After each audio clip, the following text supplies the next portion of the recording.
Welcome to Good Morning Hospitality, your one-stop shop for the latest news, noteworthy trends, and thought-provoking discussions across the industry. From hotels to short-term rentals to all things travel and hospitality, you'll find each episode equips you with the information that you need to start your week. Join us on Good Morning Hospitality every Wednesday, wherever you get your podcasts.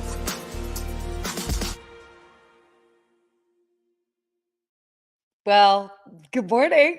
Good morning, Sarah. Great to see you today. Thank you, Steve. I know we're a little bit late, by the way, for people that are joining us. Forgive the technical difficulties. I'm saying what it was, ladies and gentlemen. We keep it professional here. We do. show up. Sarah was in bed 11 minutes ago, and we text her, and look at how she rolls out of bed. This is how she rolled out of bed. Looking great. This is Sarah. Always A+. OMG. By the way, what I kind of laugh about this whole moment, I have not overslept for something in years. In years, but it does remind me of, oddly enough, the good old morning shifts when I worked at a hotel. It was 7 a.m. and I am notorious for burning the candle at both ends, and every so often it would happen. So I've never seen. It's been almost a year of us doing this. I've never seen you late. You're always on time, so you get a pass today. We won't mark this down as an official tardy. And you're okay. I always like to say I have a 7-minute grace period, and I think I actually hopped on behind the scenes before 7 minutes. You did. Very professional. Take it. God. Yeah, take it. Oh my gosh. So anyway, with that being said, good morning, everyone, or afternoon, or wherever you are, and let us know where you are joining us from. This is it's good to be here. Yeah, it's been a great week. I love that I haven't seen you as busy this week. You have been at home, so that's good to see that you haven't been traveling the world. Maybe some time to recharge. I had a busy week. We talked about my event last week. It went great. How did your event go? How many people ended up showing up? Well, we had 100 tickets, which we sold out of, and then I had to open up another 30. So we had 130 people show up. It was amazing. That's great time. So I think we may have to take it to the next level here. We're going to see what we do, but we continue going. Yeah, you do. Dude, that's awesome. Congrats. Yeah. So thank you for everyone that showed up. We had people that watched this show that were there. Nice. Podcast that follow both of us on LinkedIn. So it was cool to see people come in. And, I still have to learn when people feel like they know you from being online and then you meet in real life. I'm still adjusting to that. So for all of you that were there and I didn't know your face right away, still come up and say hello. I want to make sure I say hello. Oh my gosh, of course, come up and say hello. Yeah, that is always an adjustment, but it's also really great to bring a face to maybe the name of somebody that shows up constantly on the show, things like that. So yeah, never be shy. Definitely come up, and then also say that you tune in regularly, and also send a note on here during the live stream. So that's great. So it was a lot of fun. So thank you for all you that came out. That is awesome. Nice round of applause. Yeah, I just did that. And around. Yeah, that's cool. Where's your energy drink? Let's get her in there. Oh, my energy drink is here. We're good. All right, I'll have some Biscayne coffee. Alani. Let's go. Cool. Well, it's been an interesting week. I have not necessarily been traveling, but I feel like my brain has been traveling because I've had clients all over the world. So every day I'm speaking to a concierge in different parts of the country as well as the world. So it's been I feel like even though I'm at home, all my work has me everywhere else right now. So that's kind of fun. I love it. Where are your clients traveling to right now? Is there any fun spots? Oh, well, we had London. We have Napa. We've got Washington, D.C. And then possibly in a few weeks, Sardinia. We're just figuring out. Yeah. Nice mix of everything. I know. It's pretty cool. So we'll see.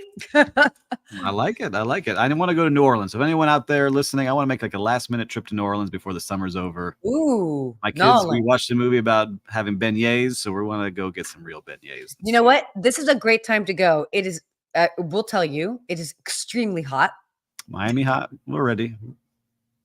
I feel like it's a little bit more than that. It's more jungle hot.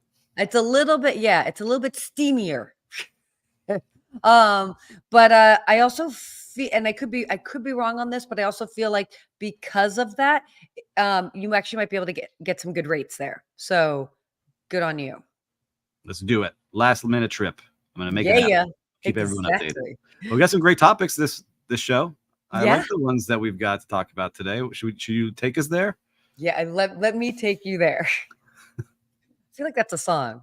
I Anyway, think so. that is a song, but we're not going to sing it. Yeah, our first topic today, we're going to talk about the all-inclusive resort market. It's reaching new heights. I mean, we've talked about this a couple times over the past few months that really the all-inclusive market has been growing, but it really is continuing to grow pretty significantly. And it's interesting because it's also kind of changing a bit. It's become more of an elevated experience. And that's what travelers are looking for. They're looking for more high quality inclusives. And those are really kind of like changing the business. Maybe people that wouldn't traditionally opt for all inclusive because they're like, Mhm. no, are doing that because they've sort of raised their standard, so to speak. You've got some that they're moving away from like the buffet style meals and doing more a la carte options. I've seen that in many of the all inclusives I've been to. And even like elevating like the drink packages or the access to different types of alcohol, which is which is great. So I'm loving seeing this. So top shelf offerings definitely, and then things that are a little bit more specific and unique because travelers want things really catered to themselves. Better nightlife options, entertainment, and on-site amenities. So it's great to see. I think it's cool. Do you think that the cruise ship is having an impact on this? Because there's a lot more people traveling cruises, and I like that. I have everything there. I don't have to worry about really spending more money other than drinks sometimes. Like, do you think that has an impact, or is this just that people like this now? Like, we're all right. I have one price. I don't have to worry about all these other fees. I can relax when I go to this resort. What do you think it is? So I think it's a combination of that. I think cruise lines have sort of maybe opened people's minds to, oh, there are different ways that you can cruise, aka, and have these experiences. But I really think back from the pandemic, all inclusives, that's where all inclusives really started booming because people just wanted like a one-stop shop, Yep. whether they didn't want to go out to extra places or Mhm. whether they were being very budget conscious and they really wanted to pay that one price. Also, more multi-generational trips are happening. So people are really going out with their entire family. And I mean, I actually have friends right now that they're planning something for November and it's going to be for somebody's parents. And they've like, well, we need something that's great for all the kids and that. And they're probably going to be a group of 20. And Mhm. so, we're exploring those options that'll be great for everything from the grandparents in their 70s to, they've got kids ranging from 6 months to 12 years old. So, all inclusives can be great for that. Yeah, I like it. When I go to a resort, I like staying in the bubble of that resort. Yeah. Unless I'm there Same. for a long time. But if I'm just there for a weekend, I like being in the bubble of it, having everything there. But you're Yeah. always paying, and it's always you have to sign. What did I sign for? How much was this? And you can't get that extra drink. But if it's all included, I love it. I gotta start it. I wish there was more in the United States, but the pricing model just doesn't work here yet. They're starting to pop up a little bit in the Florida Keys. There's one that's Yeah. kind of doing okay, but there's not really too many others. So I'm curious to Oh, see how it starts going.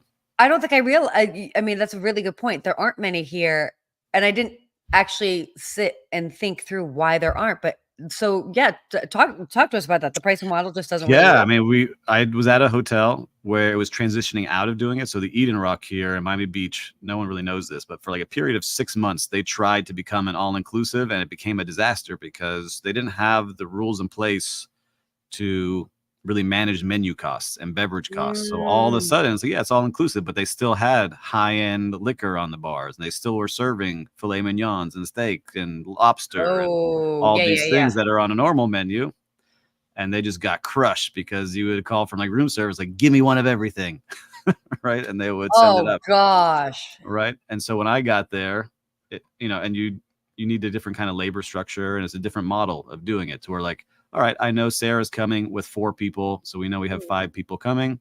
It wasn't like that. It's like, all right, I know Sarah's coming. How many people is she bringing? And so they didn't have it set up the right way. So it was just like a free for all. So I think there's ways to do it, but it's expensive, I think, to do it in the US because of the labor and the cost of food and the cost of beverage. It might be a little more high price, but maybe you pay that higher price and you pay $3,000 for a 3-night stay and you get a nice menu and mix of beverages. But yeah, it didn't really work very well. And so I think a lot of people have tried and not made it. I just think that there's a creative way to do it because it's two different business models. Yeah, it would definitely have to be a higher price point for sure. Yeah, because in this model, it's you pay for your room. The room includes the beverage, the food. Okay. Steve, as a food and beverage director, you get $30 per person on the property. That's how that all inclusive works. Oh, wow. When you order. But in a hotel where we work now, it's upsell as much as you can. Make as much money as you can from that person. Upsell the water, upsell drinks, upsell dessert. Make as much as you can before they leave. Water.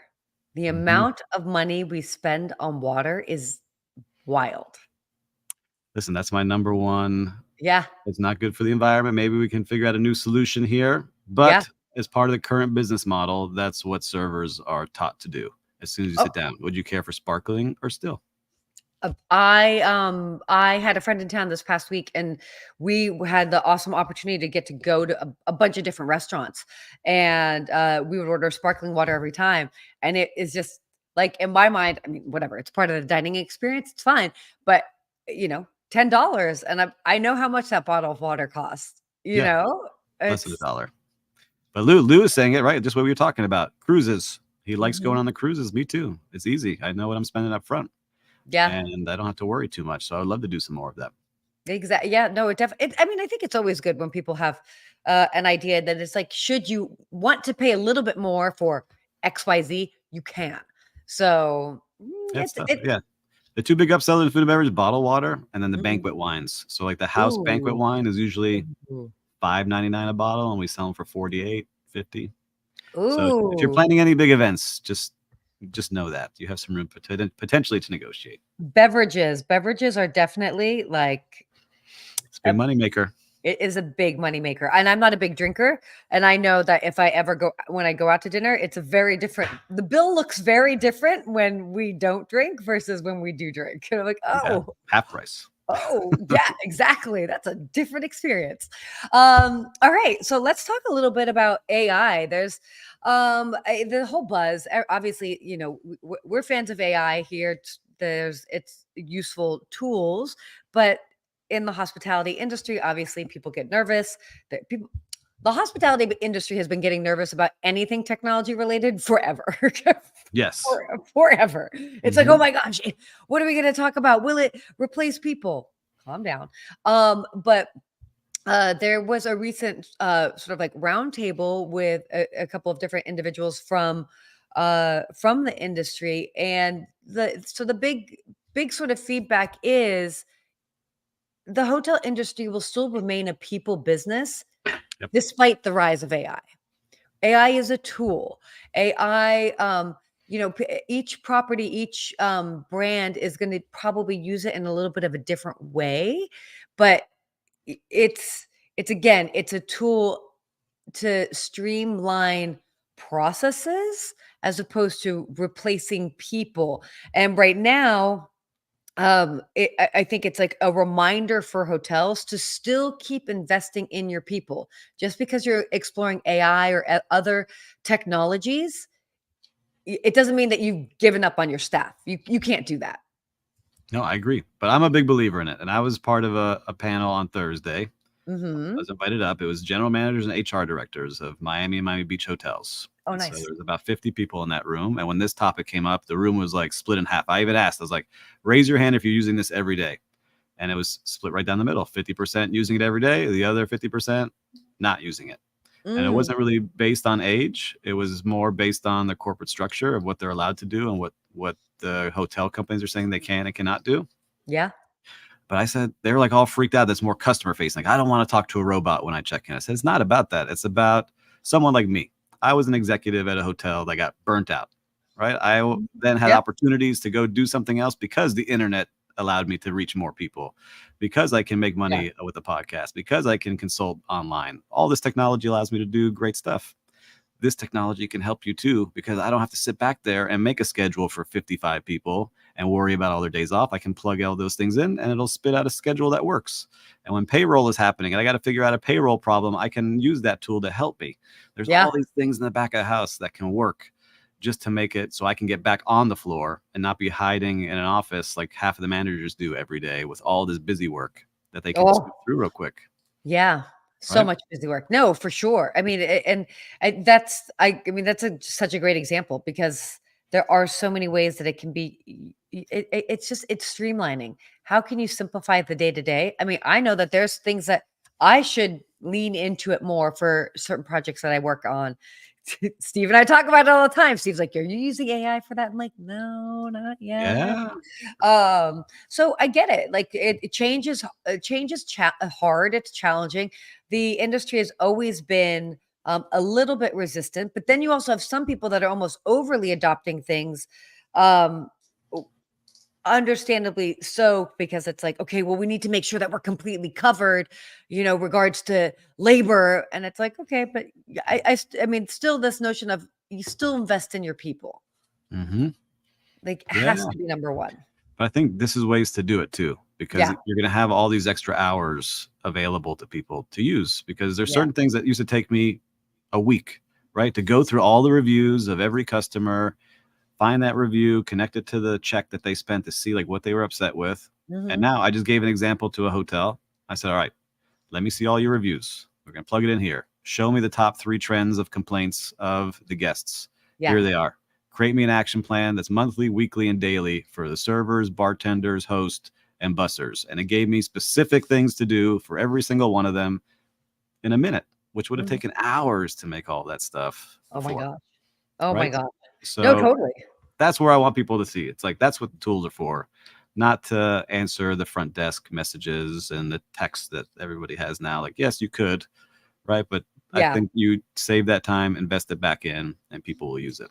So I see Lou saying the challenge is to keep AI as useful tool without the structure has been under 40 years in astrophysics experiments.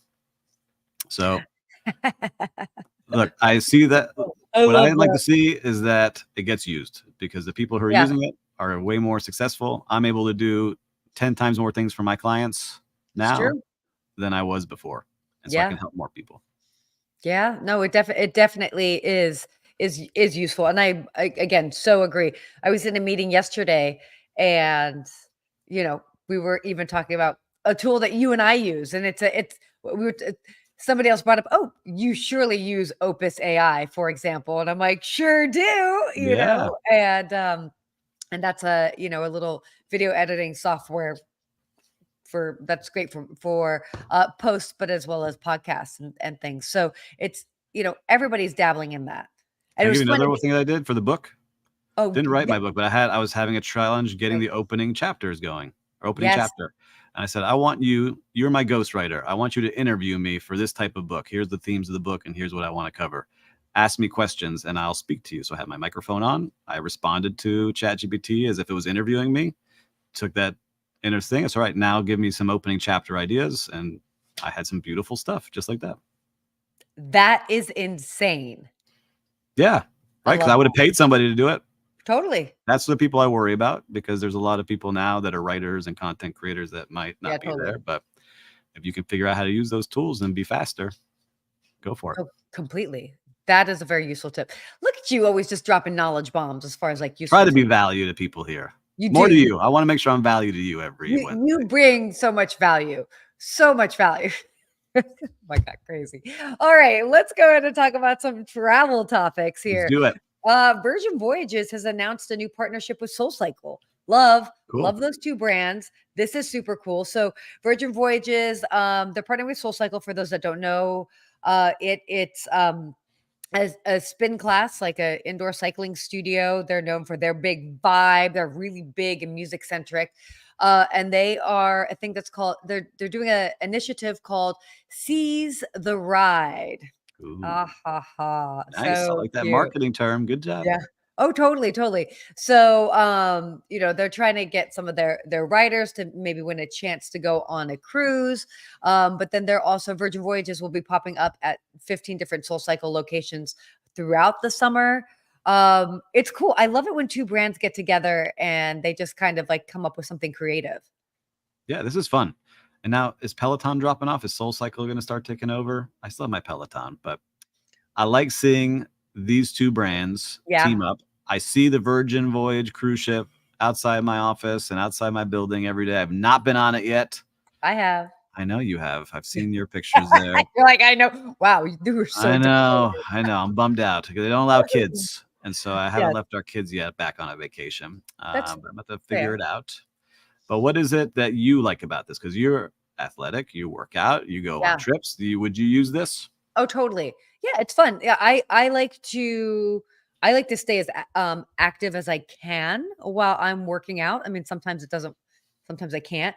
But uh I think it's great. I think it's great when you've got two brands that have such great brand identity, Hmm. because both Virgin certainly Virgin Voyages as well as SoulCycle have very strong brand identity.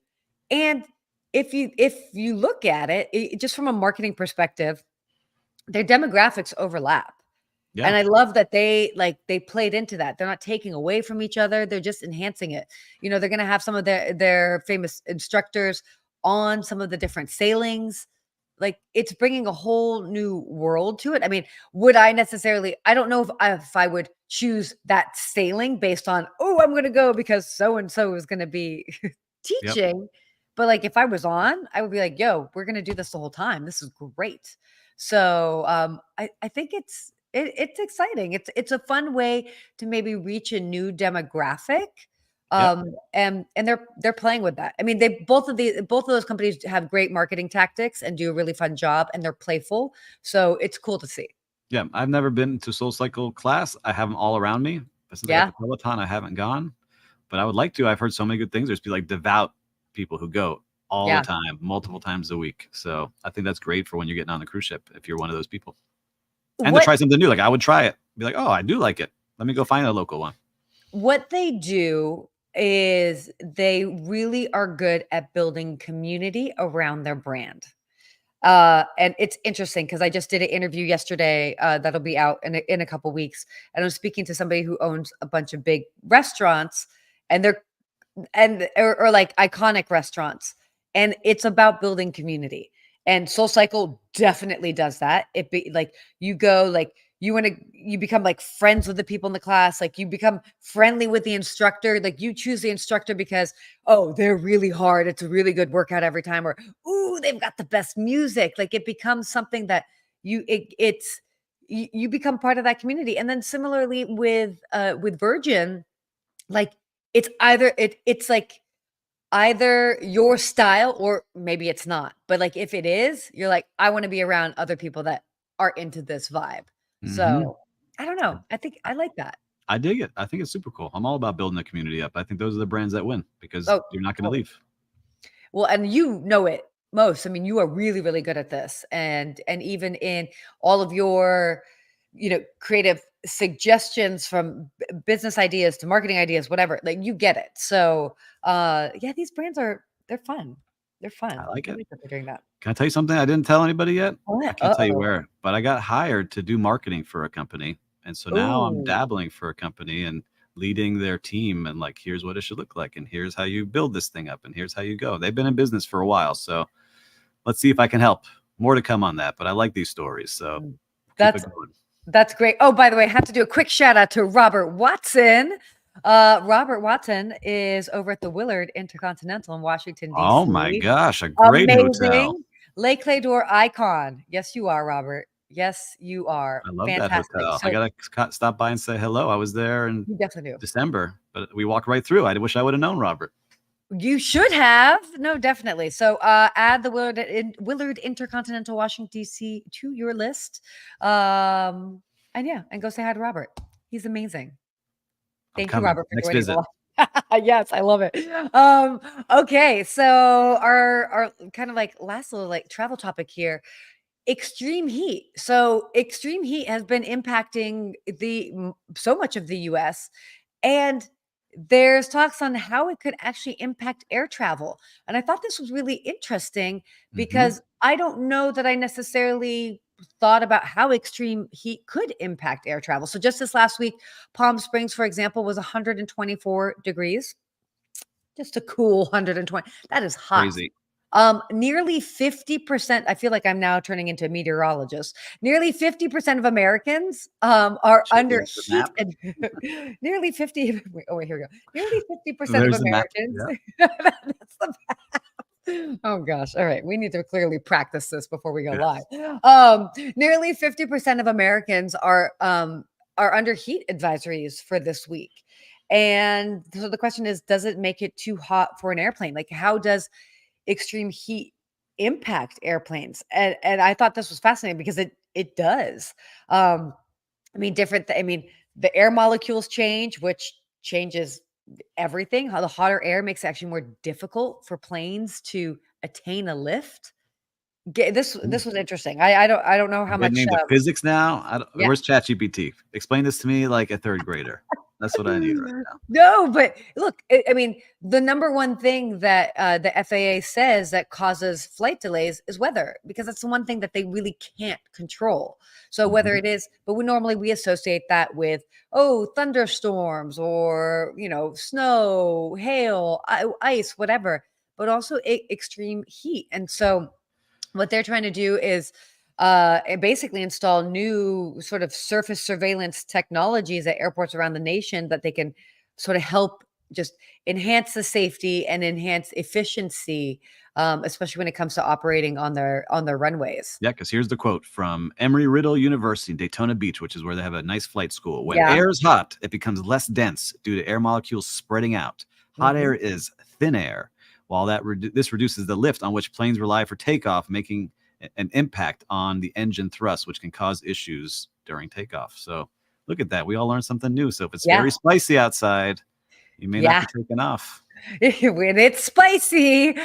But Lou saying it's 112, like it feels like in Charleston yesterday. Oof. I just got that today here in Miami, where we have a heat advisory. So my kids are in camp; they can't go outdoors today. Oh wow! Bummer for all the kids in camp down here. So yeah, it's getting hot. But I saw on a different note, as I watch my CBS Sunday morning show, it's like one of my little treats during Sundays. I become an old man. They have travel to Death Valley. People are traveling to Death Valley to see the hottest temperatures on record, because it was hitting like 140, I think is what they were showing temperature. So people are like in the building getting ready to have the air turn way down, then they step out and you see these crazy temperatures, and it's like being in a sauna, because the saunas run from that temperature. It's so totally people are just sitting out there. And then it was interesting to see how many people from around the world are just traveling to go to Death Valley to say, man, it's hot outside. Yeah, it's wild to just like have that experience. I mean, I guess it depends on where you're from, but when it's like that toasty, it's hot. I go in the sauna, I could do 20 minutes, 25 maybe at that temperature, but that's hot out there. But then it just impacts, yes, obviously it impacts people, and that's the most important thing. But I think about building structures, like what's been used cars sitting out there, everything. Yeah. Pets, animals. It is nuts. What is Jim saying? Death Valley at this time of year? That's masochistic. I love it. I think so. People just want to say, I've been to the hottest place on the planet, and that's where I'm going. That's wild. I don't know if I need to do that. New story, but I see people hiking in this temperature too and dying. Like, I'm going to go out for a hike because I'm going to be healthy, but then they'd never come back. So I just, please, stay indoors. I can't believe you. But that's what's happening. Like, I just read the news article this morning. 3 people dead in Utah because they went out for a hike in extreme heat. It is so hot in Utah, and I have actually been right around this time hiking in Utah, and you don't mess around with that. You don't. Like we had some difficulties with our group at that time, and I remember getting so annoyed because I was like, what are we doing? What are we trying to prove? Like, why are we like, no. Well, it's like when people kind of climb Everest, like, why? Because it's there. Right? Okay. So because it's there. Okay. That's the quote. Like, whoa, okay. Darwin Award going strong this summer. Stay indoors, people. Drink some water. This is true. All right. Well, it is now time for our real-time recap. We started a little late, but I want to be mindful of the time here. What have you seen happening in the world of hospitality? What have I seen? Well, I was lucky enough to go to dinner at the Ritz-Carlton South Beach last night at Jose Andres's Zatina restaurant. Oh my gosh, I love that restaurant. It was Yes. very good. We had a tasting menu, and I just want to say Nice. the servers, sometimes it's hard to do a nice tasting menu for multiple Yes. people, and the server there, Michael, did a great job. Was very nice, knowledgeable about all the wines that came with the meal, knew it inside and out. So a great job by the Ritz-Carlton's Zatina restaurant here in South Beach. So good. So good. I'm definitely partial to that restaurant just because they have a lot of Lebanese items on the Yes. menu, being Mhm. half Lebanese. And I love Jose Andres. So I'm a big fan. He's just funny. He's great. He's and what he does for the community. So that's cool. I love that you Yeah. had a good Yeah. experience. A great dinner last night. So speaking of chef related experiences, went to a restaurant over the past week in Los Angeles, and it was interesting. So this, I'm not going to say the name, even though I Uh-oh. could, even though I could. It wasn't great. So first Don't of say all, that. automatic 20% gratuity. Fine. South I Beach don't style. Yeah. I don't mind that because I will almost always do that. Um, but it was interesting to see how it then impacted service. Took them forever to come and greet and to even ask if we wanted water. Then the thing that was interesting, I don't eat pork, and we wanted to just do a burrata dish just without the pork, just no prosciutto. No big deal. No menu modifications. Cool. All right. And it wasn't a difficult one. I was like, well, how's the prosciutto come? Like, maybe I can just, I'll be an easy Yeah. guest. We can move it to the side. Oh no, it's all over the top. And it was funny because I was dining with another chef who was like losing his mind because it's like, are you kidding me? That's a classic case of the chef being like, no, you are only going to have my menu items how I serve them, with no regard to who the guests are. And I thought that was an interesting. It's a very old model of thinking. I mean, Yes. I get it. Like, Was this a Michelin style restaurant?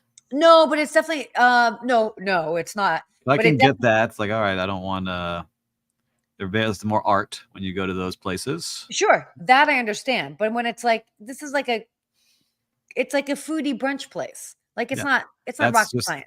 that's just Like the management and ownership. You we, gotta lean we were in. doing grilled peaches and burrata, and we didn't want prosciutto on the top. Like, is that really like no? Yeah. Unless they pre-made everything. Ooh, no. To save I on mean, time, because I've seen some people do that with popular dishes. They pre-make them and then yeah. they're sat back there in the fridge and waiting to go out. Oh gosh, no, that is not the case at this restaurant. Okay. But yeah, so it's just an interesting reminder of when you've got maybe whether it's a chef or whether it's management that's so focused on this is the experience that they're going to provide, that they lose track of the fact that with hospitality we have to be malleable. Yeah. I mean, see so yeah, And Kelly mentioning, interesting, is becoming more and more common with restaurants auto applying 20%, regardless if it's table of 1 or 20. See, I totally. grew up down here in Miami and Miami Beach. It just had to become a thing because we had so many international Yeah, totally. tourists that they don't tip, right? And so then all of a sudden you have a server making $4 an hour who just sold, this happened to me, a $10,000 meal, expecting, all right, just going home with a ton of money now, and Yeah. there is no tip. And I remember I would have to go, sir, it's customary in the United States to leave gratuity of this to this, get pissed off about the whole thing. So that's why on South Beach they started adding the 20% to every check. Oh, that totally makes sense. And I don't necessarily mind it. What they did do that was good. So I'm not completely, when they did deliver the check, the gentleman, when he delivered it, he was like, oh, Told and you. just to be mindful, he was very clear. A 20% gratuity has already been added versus where I was yesterday. I was at a hotel bar restaurant. And when they gave us the menu or the receipt, we had to review to make sure, and 20% was already added, but they didn't address it. Yeah, they want a little extra. And I don't think that they were doing it in any sort of, I mean, who knows? But it was just like, I do. If you're going to add the 20%, just make sure that there's very clear language that when it's being dropped at the table, that everybody knows that charge has already been added, because then that's when it becomes super cheeky. Yeah. That's also part of, I think, the Forbes standards too, to let people know if there's anything included on the bill. If you're doing that. Anyhow, we're getting to the details here. We are getting into the details. They're getting into the nitty-gritty weeds. Okay, cool. Let's get to our hospitality quote of the day before we wrap up. This is another Danny Meyer. I don't know that we had done this one before. No, we haven't done this one. I haven't seen this one. Okay, cool. Oh, good. Do we have it here? Should I add it? Let me see if I can add it. I can. Why don't you read it? And we can just. It's a long one here. So hospitality is present when something happens for you. It's absent when something happens to you. So two simple prepositions, for and to, express it all. And I like that. Mm-hmm. I like that very much. When something's happening for you, right? Anticipating the needs you've got there. I really love that. And just anything in life, right? Sometimes we get caught up in what we're doing and just changing the word, like, oh, I have to do this versus I get to do this. I do that a lot now, right? So like, oh, I have to go to this meeting. Like last night, I didn't really want to go to dinner. Like, I have to go. And then I caught myself. No, I get to go to this amazing restaurant with these cool people and a great setting. So I think it's just all about how we look at certain things, especially with hospitality. Yeah. Oh, wait. So hold on. We had to mention. So Kelly mentioned here, this is interesting. Same experience last night, but the server said 20% has been added, but I only get 13. Okay. Ooh, so that's a service charge. So I know the difference here. So service charge is collected by the establishment and they can do what they want with it. And so they may collect 20%, take that 7 to give some to the kitchen, some to the hostess, maybe even keep some for the house while they only get a little bit to the server. Which I understand, but I also hopefully she didn't offer up that information. Sounds like she did, or Kelly would never have known. I only get 13%. So if you can leave, I think that's a bold move for the server to say that. I mean, I get it, but it's like, I get it. That's soliciting a tip, which is not allowed either in a lot of places. That's not into it. Yeah. And obviously, like, tipping is a whole thing, but invest time, not spend time. I love that, Suzanne. Hi, Suzanne. Thanks for joining us. So yeah, this is interesting. We covered a lot of things today here. Yeah, we did. It's a good, healthy topics. So, well, this is great. Yeah. And now we know that you can roll out of bed right into a show. So we don't have to worry about this ever. I think you did a fantastic job today. Yes. For those that might have missed the start of this, I did wake up late today, and I think I asked for 10 minutes. And was I 10 minutes or was I a little bit less than 10 minutes? I think it was 8 minutes. You were right on. You got ready in 8 minutes. So this is how she wakes up, everybody. So take a look at Sarah. Drink it in. Oh, goodness. Oh, my gosh. Yeah. Oh, fun time. So I wish your mom was on today. Where's your mom today? I want to see what she would have to say about this. She would have just laughed. She would have, oh goodness. But this is what we do. We have fun. Appreciate it. So there we go. What good show this week. We're going to have another great show next week, I'm sure. I'll be on time. I may have to come in a little later. I don't look like this. Takes a lot to look like this. Okay? Stop. Oh my gosh. This is great. Well, awesome. As always, thanks to everybody. Oh, Suzanne, you're so sweet here. Now I'm getting embarrassed. We should wrap this. Show all these up here. Let's give Sarah's fans. Look at this. Oh, God, you guys. Now I'm getting embarrassed. It's like, oh my gosh. Yeah, Suzanne, I got a lot of gel. I got to shave, moisturize this. We got a lot to do. Yeah, well, here we go. Anyway, thank you guys so much for tuning in. More next week. In the meantime, don't forget to subscribe, share this with friends. Thank you, as always, for commenting. We live for the live interaction and more next week. All right. We'll see you next week. Bye, guys.